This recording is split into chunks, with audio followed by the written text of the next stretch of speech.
every one of you. That's first. People everywhere keep telling me about your lives of faith, and every time I hear them, I thank Him.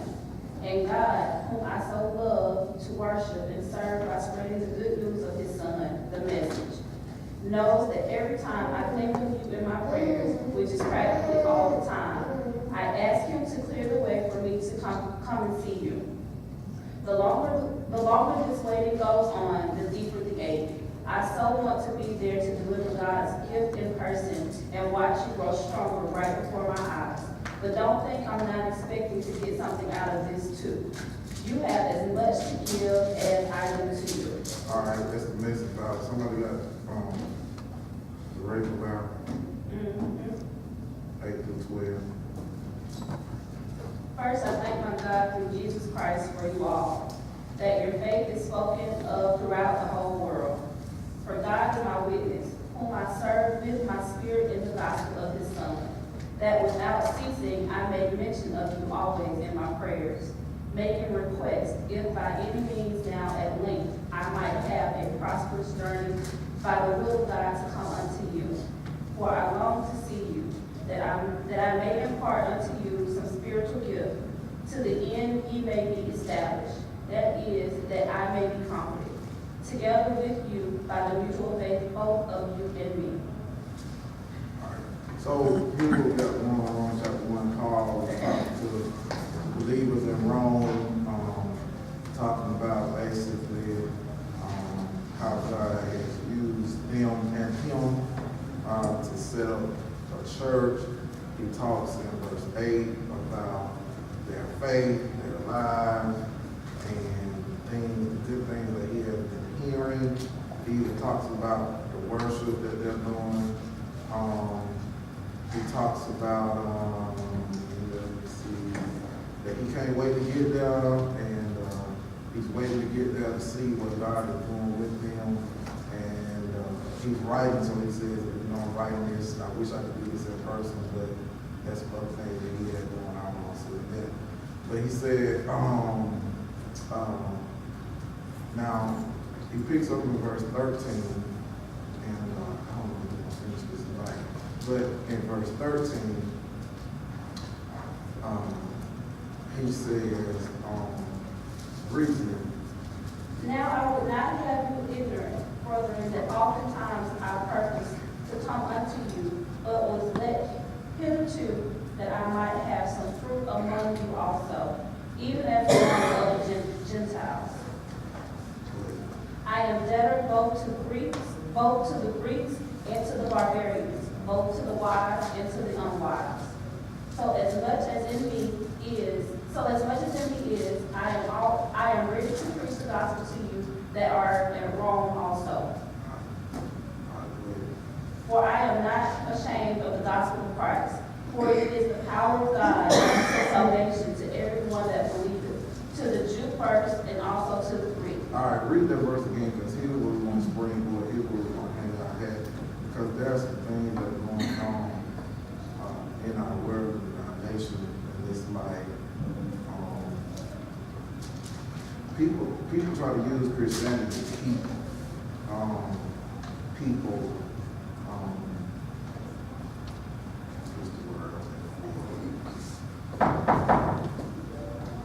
Just read the verse. For I am not ashamed of the gospel of Christ, for it is the power of God. All right, so I'm not ashamed of the gospel of Christ, for it's the power of God. There are too many people that are ashamed of the gospel of Jesus Christ. Because if you weren't ashamed, then why you don't tell people about your faith?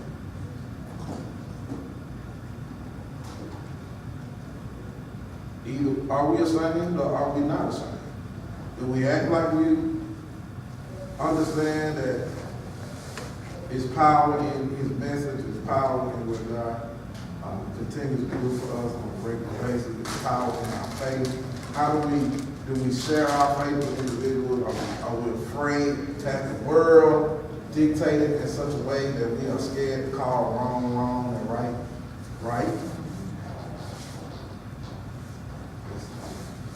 I think as a whole, yes, people are. There's a whole body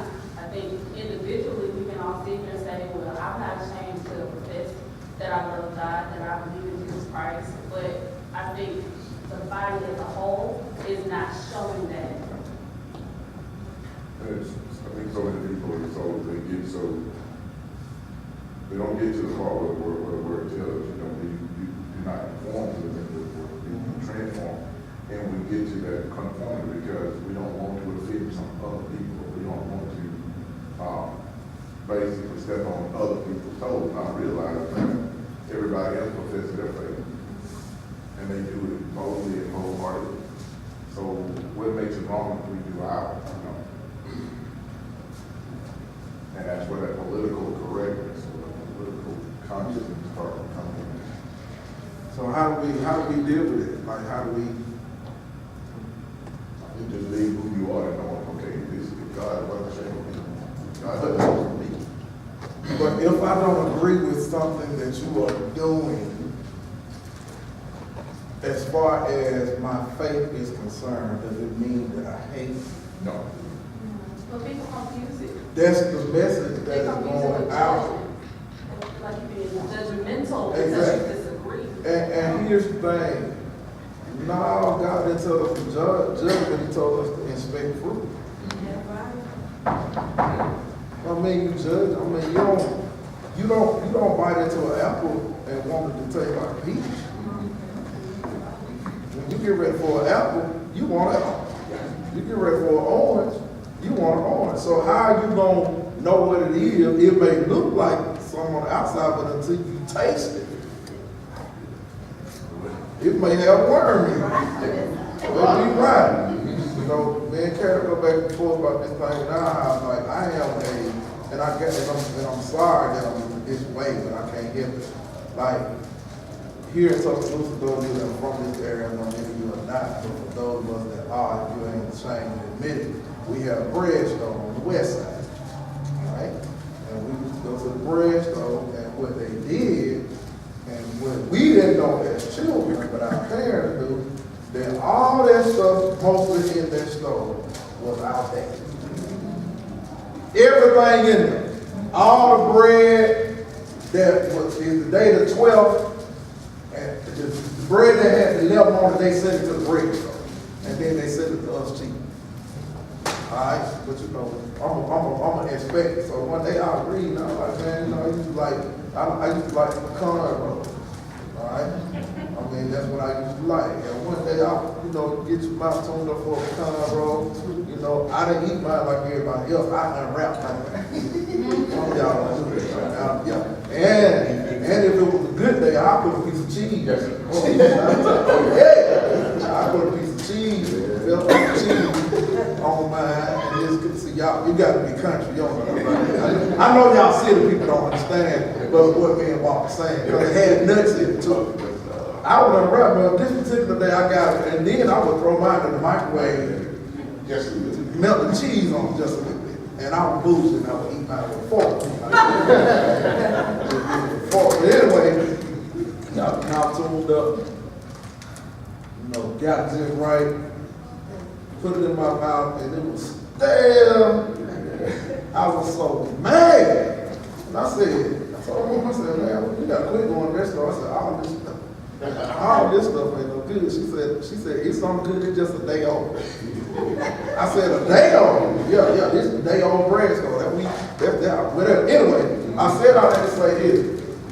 I wasn't judging the pecan roll because it wasn't fresh. But I had the evidence was right in front of me because I tasted it.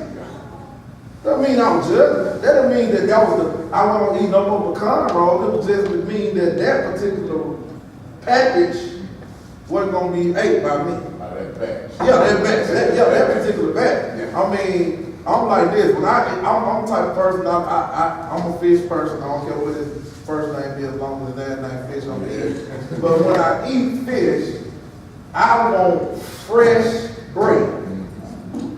I don't care what's in the house. I don't care what if I go get some hot fish, I want a fresh loaf of bread. Because if it's hot right, you can toast your sweet taste was the best. Yes, God. Oh, mean, not the previous sweet taste, but the one that was, the original was rats and stuff. Yeah, the one that was in the hole. Back to the lunch. Yes, no. You get that white bag, and the whole bag greasy. You know you got some good fish, and they stirred up a extra. And then they would put their and I was like, you know, I don't like sauce on my stuff, but that sweet taste, you could tell them to put your mustard and the ketchup on there because they had a way. It was so hot that by the time you gonna get home, it was gonna gel on that chicken. It was gonna gel on the chicken, right? You ain't have to do that to it.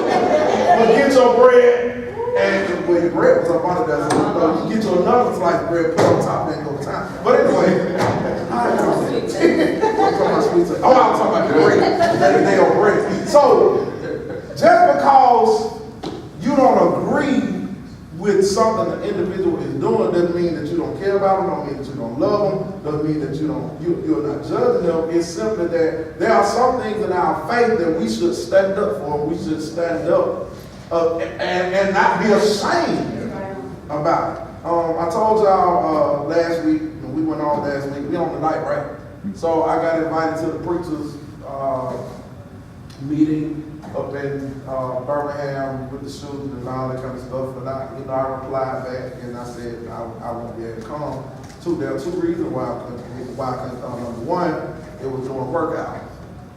All right, that's number one. That's number one. The meeting was at 2 o'clock. The second thing is, if Black Lives Matter, there were 3 murders the next day after the young man got shot in Bessemer, and then nobody marched. So, do our lives just matter when white people killing us, or do our lives matter all the time? That's conflicting, and people don't understand how you can be gung-ho for the officer killing an innocent black man when we kill it ourselves every day. All right. So I said all that to say this: that it does not mean that I don't agree with what that's. I understand what they're doing. I understand the boycott. I understand all of that. I understand the protest. But for those of you that don't know, what wasn't on the news is that the officer's name has been released, and the protesters showed up in front of the man's mom and dad's house in Hewittown, which that's just out of bounds. You just don't do that. You know, these people old, they didn't like use trespass, all kinds of stuff. Like, why are you protesting in front of the officer's house?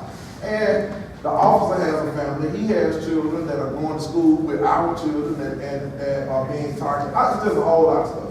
So the whole thing is, what good is going to come out of this? If we continue on, but we can have a traffic jam trying to get them J's. Yeah. Which the same one they've been making since '85. They just keep recycling. If you get one thing, you're gonna get all. I mean, we busting down doors to get J's, but when you voted a few weeks ago, it wasn't no traffic jam. Something wrong with that. So our folks have changed. So you gotta learn how to stand up for what you believe in. Don't put and you know you're gonna get some pushback on it. But it is what it is. My thing is, I like to look at all scopes of situations, and I like to see it from both sides. And then I make my own analysis on my interpretation. Now, just because the news said this happened and that happened and this happened, first of all, the news report how they report because they want you to watch it. And a lot of what the news report is not the truth. All right? And so what we have to do as Christians is that when it comes to our faith, when there are things that are dead wrong, we shouldn't kill. The Bible tells us we shouldn't kill. So we shouldn't be comfortable. We should be upset when we hear that somebody wants another black person killed. We should be just as upset as we are if a white police officer killed one of my sons tonight. We should be just as upset. But what we're showing is that there is a double standard. That if Calvin killed me tonight, it's all right. But if my boss man killed me who is white, we finna march. Calvin gets convicted though. Calvin will get convicted. Exactly. Calvin will get convicted. But here's the thing.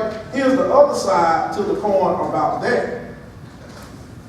It's too many unknowns about what actually happened with that situation. It's too many. I mean, yeah, we got the autopsy report, and you know, we see, and then there was a young lady that said if it wasn't for this young man that they shot, that she probably would have been dead. But have you seen her on TV?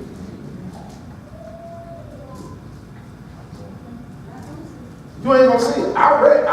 Matter of fact, I know somebody that know her that worked with me, so that's how I didn't even know that. And then I did research. I'm like, oh, well, why they ain't talking about that? Because they want this certain narrative to play out. And so if we fall prey, watch this, because they don't care about you not going to the gallery. I seen a shirt today that said "Who was strong?" Sold out. Sold out. They say, okay, they don't want to shop with us, we're going to shop with us. We ain't stopping. But they do what we won't do. Exactly. They continue to support. That's my point. But here's the we thing. don't support ourselves. But here's the thing. The issue that I have with us is, in 3 months, this going to die. And just like Jamila just said, the officer probably ain't going to do no time. We gonna march? We gonna protest? What we gonna do? The officer ain't gonna do no time. What we gonna do? We gonna call Jason back? What we gonna do? Alright. I said I didn't say this. That if we are not ashamed of what we believe, and whatever you believe, here's the thing. You can't hold the other thing, the other part of this is that you can't make people believe what you believe. The problem with the Republican Party, especially in this thing, is that they try to legislate morals. And you cannot legislate morals because everybody in this room was raised by one or two people, a mama or a dad or whatever, all right? However your mama and dad raised you, your morals are your morals that have been instilled in you from your parents. But don't make your morals my morals. Because we stay in a what? Free country. Alright? So just because you a Christian, you can't knock a person that's a Muslim. Because this is a free nation. Now, people say this is a Christian nation. It is not a Christian nation because if it was a Christian nation, we wouldn't have other religions. It's a religious nation, United States of America, but it's not far Christian. I mean, we have some Christians. All right, I said all that to say this. So, if we stay in America and we believe what we believe, then I can talk to, I get along with, let me tell you something. I got friends, good priests, buddy of mine. We do some work together sometimes. Matter of fact, we got a conference a couple weeks ago, and he's a good priest, and he's been a priest about 20, 30 years, and I always mess with him, because he always say, well, you know, y'all Christians, you know, what he say, y'all Protestant people. You know, y'all can't drink. I said, yeah, but we can get married. I said, I'd rather get married. I said, I'd rather get married than drink. I said, that's why they let y'all drink. So we kind of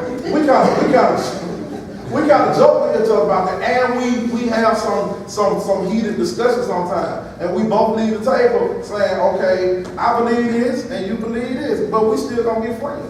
The problem with the church is that we don't know how to coexist with people that don't believe like we believe. Because watch this, the church has done a poor piss job of teaching us how to deal with conflict.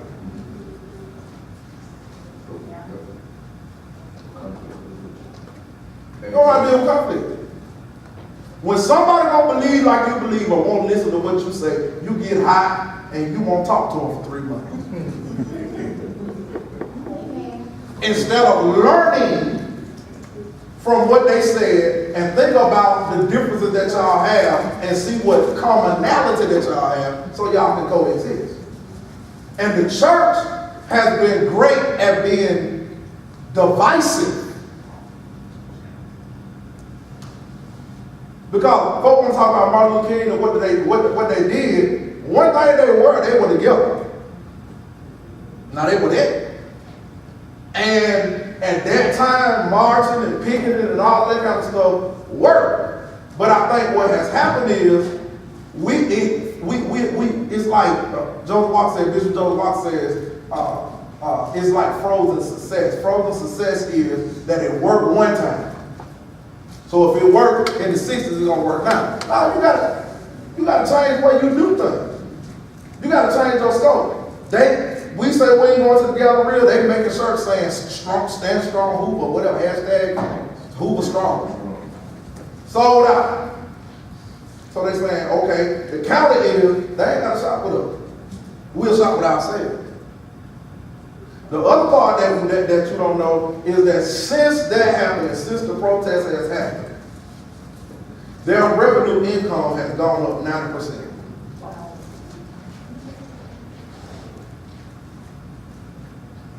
You know, the protest. I believe in protesting. Yeah, no, but here's the thing about protesting. They're misguided right now. Peaceful. Yes, that's what you get them. Yeah. Because, you know, I think I don't know if I shared it with the Bible study group, but I know I was doing a lot of research back in the 60s. When, like you said, when the march, but there was peaceful protests in downtown Birmingham with the zips and all those, when there were stores would not let black people come shop back in. And in 1967, in the city of Birmingham lost $67 million in one weekend because black people didn't spend money that weekend. They didn't go out trying to boycott stores, they just stayed away. They shut down Montgomery. I know that once again, like just not riding the boat. Not saying, oh, we're not riding the boat. Everybody's band together, so we got alternative ways to get to work. Alternative, but right now it's like you said, it's that one time, that one hit wonder, marching work, and now it's been misguided how it's being done. There has to be other ways. And when we learn to do that, and say, hey, we're going to find another successful way to run our protests. Instead of going out, what good is it going to the other people now? No. What good? And honestly, I may be wrong, but I feel like you boycotting the Galleria. The Galleria didn't choose. The Galleria is not hiding what hiding the truth. And I honestly don't think they were hiding the truth. They knew they made a mistake. They were just trying to bring the truth out, and they could present it in a proper way. But to go and protest the Galleria itself, that wasn't. Let's go back to her point. If the officer gets convicted, what are we gonna do? If he doesn't get convicted, what's our next step? But the thing with the Galleria is, they right there in front of them, and people were shopping a few hours later. Yeah. Walking right over it. Yeah. I told you. That's the point with the Galleria, why you go in. Listen, that happened at my own employment. Somebody blew their brains out in the bathroom at 6 o'clock in the morning. By 9, it was being used. Yeah. Like people don't care. They just don't care. Yeah, huh? They want to Black Friday. Exactly. Now you're right. and that's it. So here's the thing. So when we talk about our faith, we talk about, standing up for what we believe.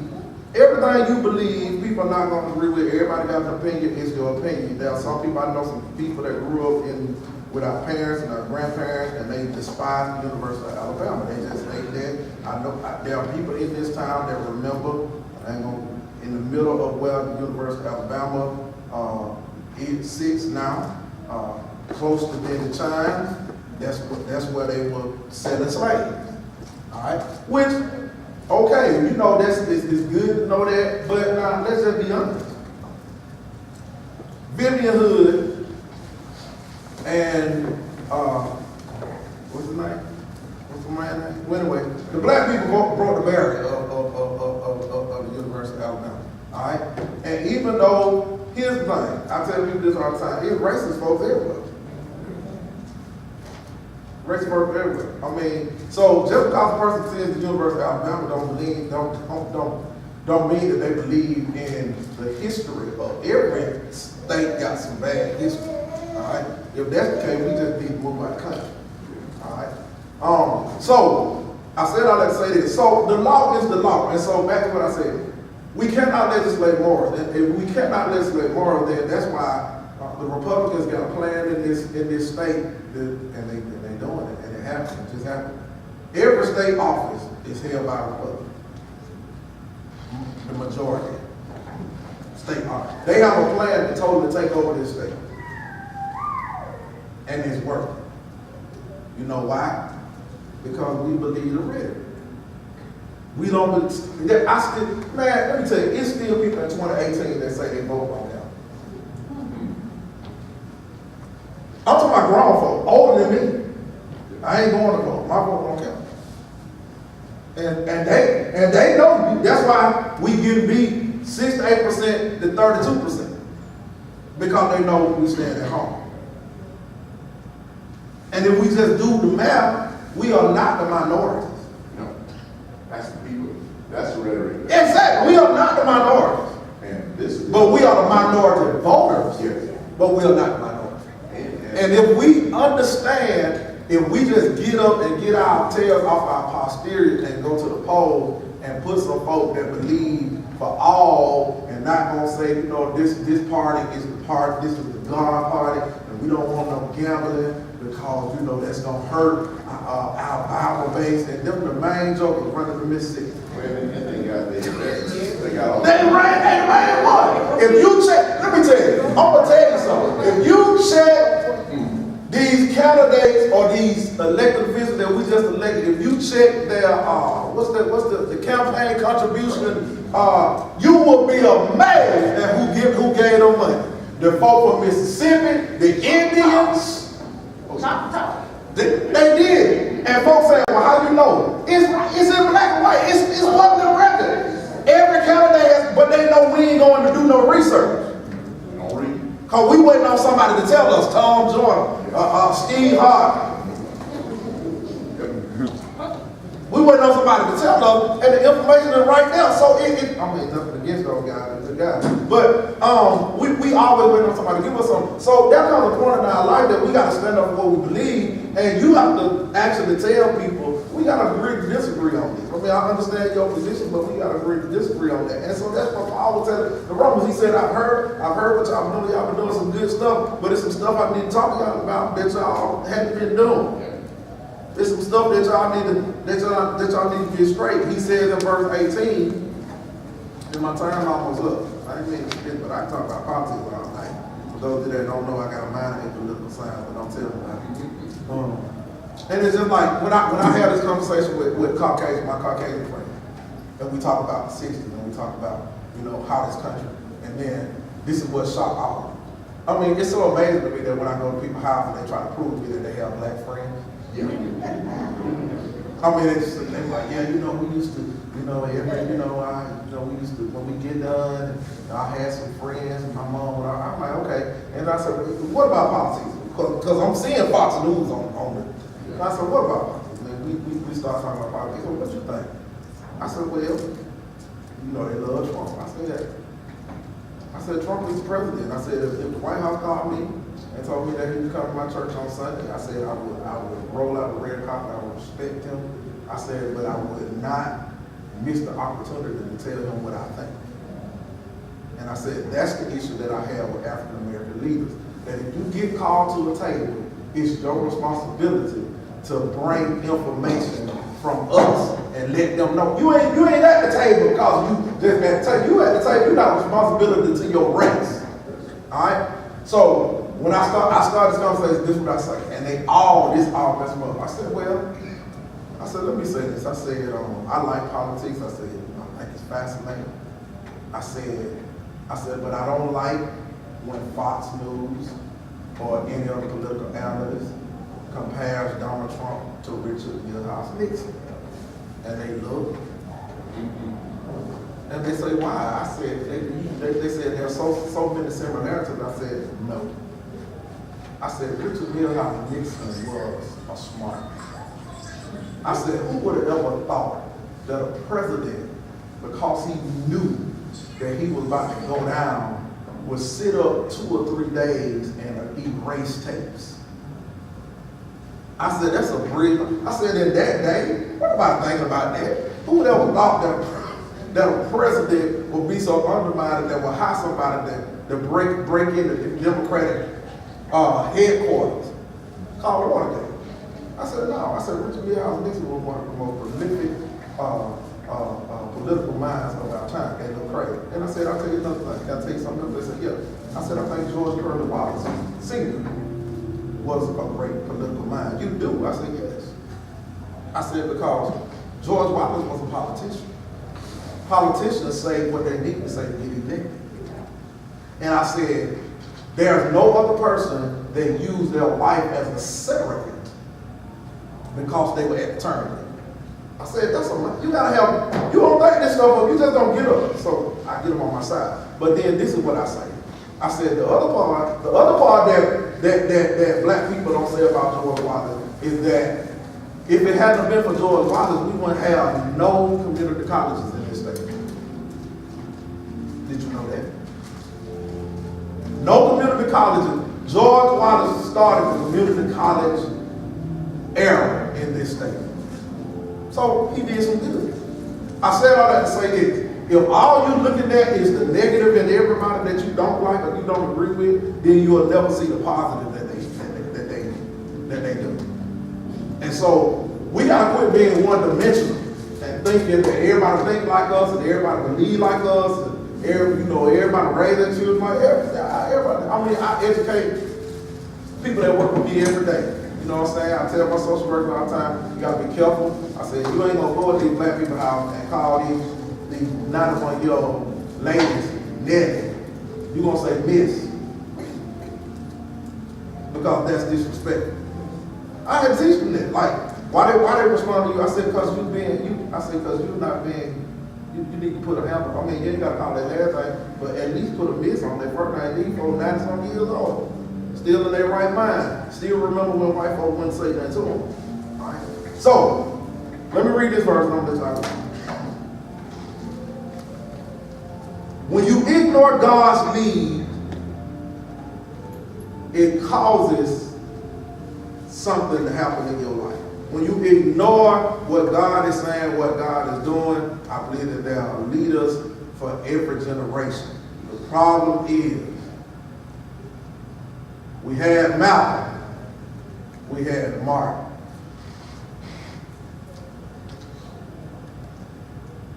Who else we got? We got Jesse, we got Adam.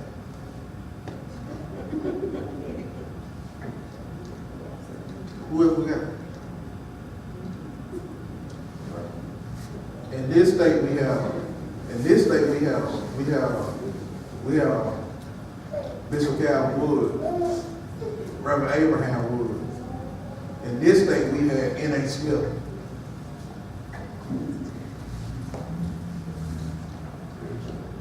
Fred Shuttleworth.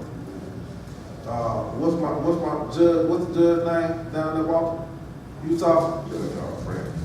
Judge Branch. We had Gilmore, Sheriff Without a Gun. Movie made out of it. I remember when Lou Gossett Jr. came and stayed a month with Reverend Thomas Gilmore in this state. I'm talking about people that fought for our rights, for black folk to have. And so what we do is I don't know, do we not? I guess we don't know our history. All right, 18.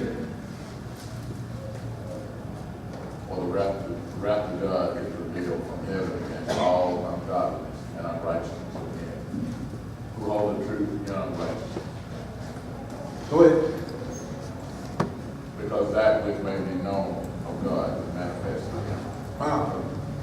Go ahead. For God has showed it unto them. For the invisible things of him, of the creation of the world, are clearly seen, being understood by the things that are made, even his eternal power in God is, so that they are without excuse. All right, I want to back up something you said. I think it talks about looking at what God created.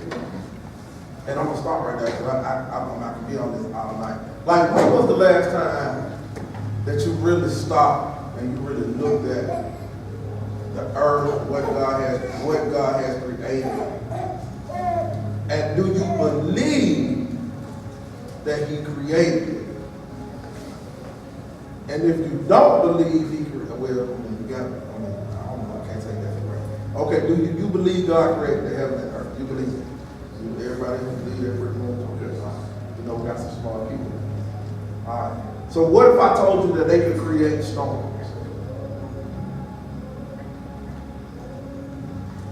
That in these United States, we have the ability to create storms. Newsflash, let me tell you something about the trend. The flood didn't happen because of the storm. You know how the flood happened?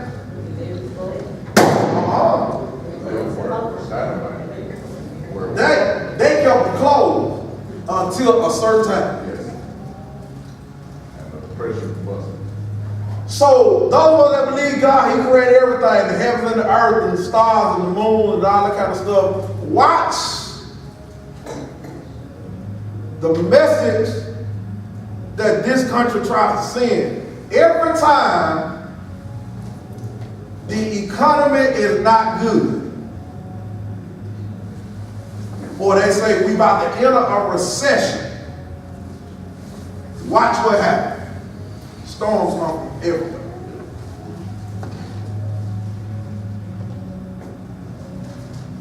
NASA. You believe in NASA? You believe it went to the moon? Anybody? Y'all believe that? Y'all believe that? Bill Paul, why you thinking like that? You like, you think about it. You saying, yeah, but you like, you believe it went to the moon? You believe it went to the moon? You believe that? You believe that? You believe it went to the moon? You believe it went to the moon? All y'all believe it went to the moon? Everybody believe that? Okay. The next time, I'm trying to get you to think. Watch the pictures of Neil Armstrong. Blow them up. Pay close attention to them. Look at his boots.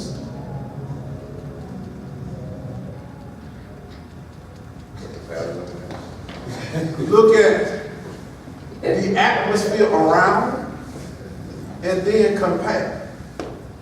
What I'm trying to tell you is that the Bible is true. There is wickedness in high places, and there is a narrative that they want us to believe. That's why I ask you, if you believe that God made the heaven and earth, then you believe that he made the heaven and earth. Now, if he made the heaven and the earth and made man dominion over it, and we believe this and we are Christians, then why the hell we need to go to the moon? He says the earth is the Lord. He didn't say Pluto.